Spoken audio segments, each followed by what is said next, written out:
बोले कृष्ण कन्हैया लाल की जय हो।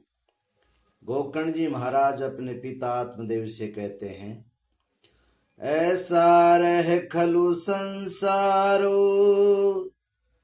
दुख रूपे विमोह कह, सुतः कस्यम धनम कस्य शनैवाज्वलते निशम।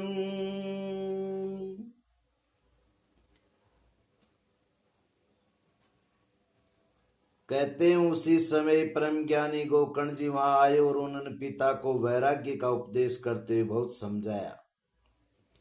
वे बोले, पिताजी ये संसार असार है, ये अत्यंत दुख रूप और मोह में डालने वाला है। पुत्र किसका, धन किसका। स्नेहवान पुरुष रात दिन दीपक के समान जलता रहता है।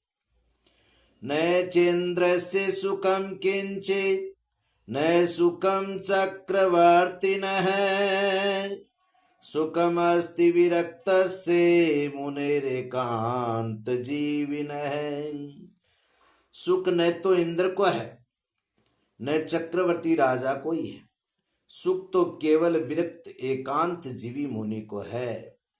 मुंचा ज्ञानम प्रजारूपम मोह तो नरके गति, निपतस्येति देहोयम सर्वं त्यक्त्वा वनं व्रजय। ये मेरा पुत्र है, इस अज्ञान को छोड़ दीजिए। मोह से नरक की प्राप्ति होती है। ये शरीर तो नष्ट होगा ही, इसलिए सब कुछ छोड़कर वन में चले जाइए। तद्वाक्यम तु समाकर्णे गन्तु कामः पिता ब्रवीत्, किं कर्तव्यं वने तात तत्त्वं वद सविस्तरम्।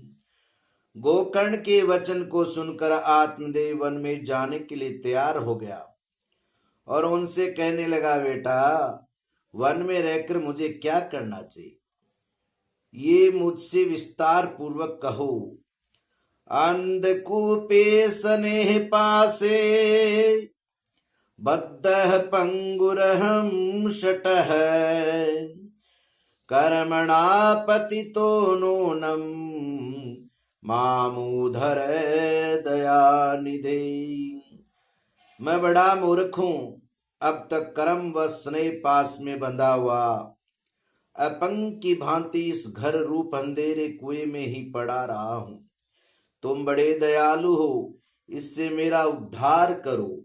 गोकर्ण वाचे, गोकर्ण जी ने कहा, देहे अस्ति मांस रुदिरे अभिमतिम त्यजत्वम, जाया सुतादिषु सदा ममतां विमुञ्च।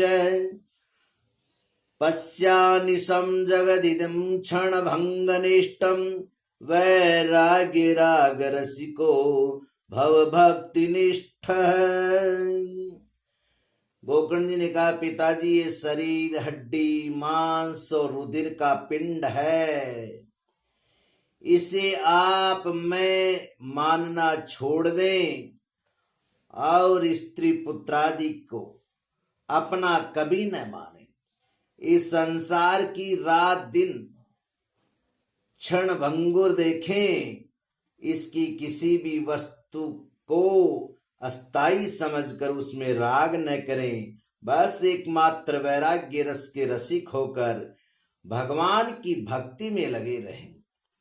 धर्म भजस्व सततम त्यजलोक धर्मान, सेवस्व साधु पुरुषान् जय काम तृष्णाम्, अन्ये से दोष गुण चिंतन वासु मुक्त्वा, सेवा कतारस महो नितराम पिबत्वम्। भगवत जन ही सबसे बड़ा धर्म है, भगवत भजन ही सबसे बड़ा धर्म है।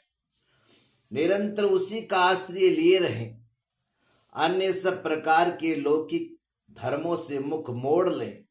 सदा साधु जनों की सेवा करें, भोगों की लालसा को पास न फटकने दें तथा जल्दी से जल्दी दूसरों के गुण दोषों का विचार करना छोड़कर एकमात्र भगत सेवा और भगवान की कथाओं के रस का ही पान करें। एवं सुतोक्ति विस्तोपि गृहं विहाय या तो वनम स्थिरमति गतवष्टिर्परवरसः युक्तो हरेनुदिनं परिचर्यासौ श्रीकृष्णमापनीयतं दशमस्य पाठात्। इस प्रकार पुत्र की वाणी से प्रभावित होकर आत्मदेव ने घर छोड़ दिया, वन की यात्रा की। यद्यपि उसकी आयु उस समय 60 वर्ष की हो चुकी थी, फिर भी बुद्धि में पूरी दृढ़ता थी। वहां रात दिन भगवान की सेवा पूजा करने से और नियम पूर्वक भागवत के 10वें स्कंद का पाठ करने से उसने भगवान श्री कृष्ण चंद्र को प्राप्त कर लिया। बोली भक्त वत्सल भगवान की जय हो।